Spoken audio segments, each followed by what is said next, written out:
106.7 Energy FM. Pagka wag mong sabihin radyo. Sabihin mo. Diba? Sa mga kabubukas pa lamang ng kanilang mga radyo. Ako po si Kapitana Sisa. At ako naman yung Tita Cora. At ito na ang Baklitas! Woo! Woo! Pero bago ang lahat, maraming salamat Gardenia Philippines sa mga ipinadala niyo pong mga special breads. Oo. Diba?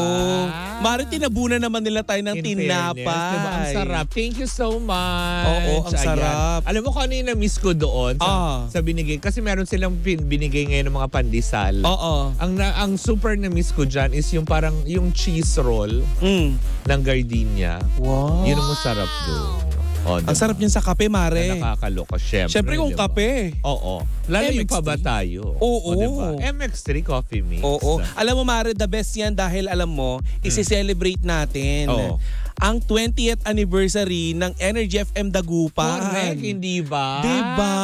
In line with the 25th anniversary for the whole network of Energy FM. Correct. Energy FM Dagupan is also celebrating their 20th anniversary. Bili mo pagkatapos mailunsad ang Energy FM Manila. 25 years ago. Oo. Actually, as a whole, baby. Oo. Tapos as a whole na yun, baby. Oo. Tapos yung ano naman, Energy FM Dagupan naman ang ipinanganak.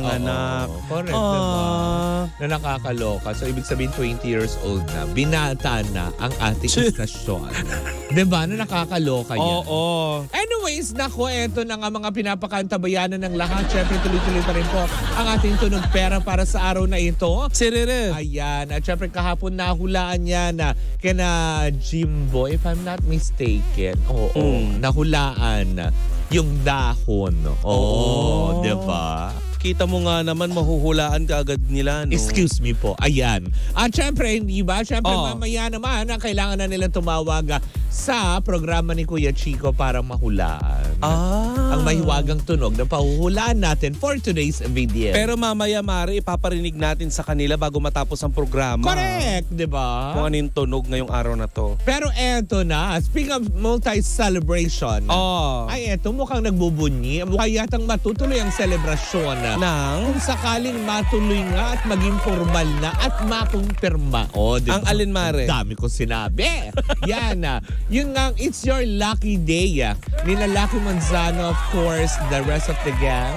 Sina Melay Cantiveros, Roby Domingo, and the rest, diba? Kasi mukhang kinakikitaan ng positivity. Ibig sabihin lang nito ay kinakagat ng madlang people. Hindi lang ng madlang people. Kung hindi yung pagka-positive kasi ng programa, in-embrace na ng sambayanan. Kasi naman, Mari, nakakaloka. Yung ilalagay nilang noon time show din, di ba dati, Mare, kapag halimbawa may nasususpending programa, ang nilalagay nila dyan ay yung mga pelikulang yung mga replays. Correct, di ba? Ngayon, bagong palabas. As in talaga, as in nakakatuwa. Kaya nga naman, napag-iisipan na mismo ng ABS-CBN at maging ng management now ng GMA7 na bigyan sila ng sarili nilang time slot. Soon. Bongga. Diba? Pero yun nga, it's parang baga, pa lang kung maga chismis pa lamang, Mare. Kung hindi sila magiging pre-show prior to showtime, mukha yatang ilalagay sila sa panghapon bago magbalita. So kanino siya itatapat? Kay Wawawin. Eri na ba si Kuya Will? Well, sabi nga, diba, nung una kasi napabalita na itong October supposedly, pero wala pa naman din kumpirmasyon sa PTV4. Uy, teka. Pero ang time slot niya, Mari, doon is gabi.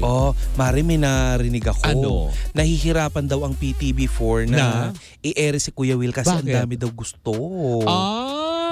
So, ibig sabihin ba nito, hindi pa talaga sure? Oo. Pero tawag dito, kasi parang una kasi yatang hiniling yata niya, Mare, is yung 11 o'clock.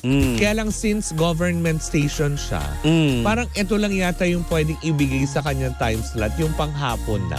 Ay, nakakaloka. Yun lang chismis pero wala pa naman din kumpirmasyon. Nasagap lang din naman natin yan. Pero kung ganun din naman, pero kaya hindi ka ba ngayon may demand? Tsaka kaya hindi ka ba nagtataka hanggang ngayon wala pang contract signing na nagaganap? Kasi di ba dati na chismis lang kaya hindi siya pumipirma kasi ghost month. Tapos na ang ghost month. Diba? Na nakakaloka. Kung ano nang multo yung... So dahil nga mag-uundas, ganon. So wala pa rin pirma. Wala pa rin pirmahan. Kuya Will, ano na? Anong pecha Sumikip na yung jacket. Asha. Anong pecha na? Diba? Pero yun na nga, hindi ba? Maugong daw na usap-usapan nga ngayon ay ang It's Your Lucky Day nga daw. Posible nga daw doon ilagay sa time slot na yon bago mag-newscast ng early evening. Perfect. Diba? Na nakakaloka. Prime time yun sa TV, Mare. Oo, sabihin lang nito ay talagang kinakikitaan ng magandang, alam mo yon, aura, magandang kitain. Hindi naman kitain. Pangitain, yun yung gusto kong sabihin. Ano ba kitain? Nakakaloka.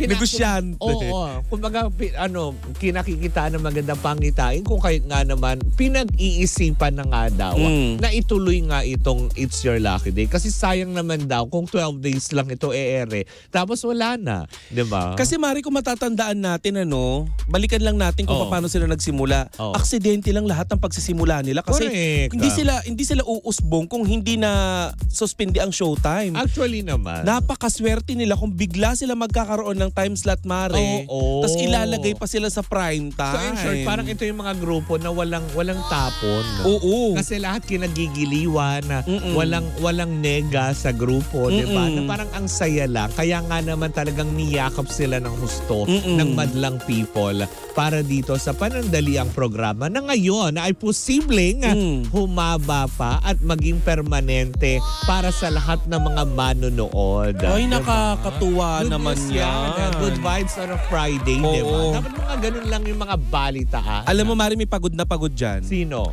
Yung mga staff ng Showtime. Paano nila hahatiin yung katawan nila?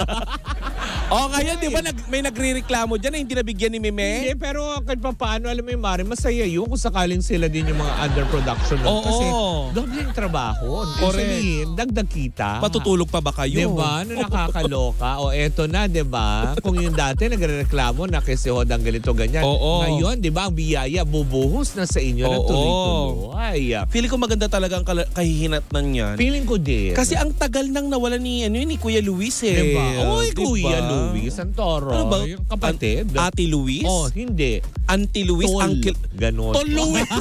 Inuman. Tol Luis. Tol, idol. Diba? Yung mga ganyan. Pero alam mo, ngayon ko lang napapansin na ang lakas talaga ng dating ni Luis Manzano. Diba? Kasi perfect talaga siyang mag-host for kahit na game show yan, noontime show, o ano man. Kasi napaka-witty na kanyang personality. Yung hindi pa siya nagsasalita. Oo. Yung matatawa ka na kaagad. Yun ang namana niya sa tatay niya. Correct, diba? Kay Edo Manzano. Kaya nga naman, hindi ba? Abangan natin yan. Pero sana magtuloy-tuloy din, hindi ba? Oo. Well, anyways, yan muna ang ating unang chika for today's video. Charere. Sa aming pagbabalik, isang matigabong chikahan na naman, dala-dala ng dalawang bakla. Muli po ako si Kapitana Sisa. At ako naman ang baklang si Tita Cora. At alam mo naman, babae. Dalaginding. Oy, hindi. Dalaginding. Dalaginding. Ang laki mong dalaginding, Dalaginding. Okay na tayo. Ay, kami pa rin Baklitas! Woo! Woo! At tuloy-tuloy pa rin po ang ating dugtugan. Siyempre, dito po lamang yan sa number 106.7 Energy FM. Panggawag mong sabihin radyo. Sabihin mo!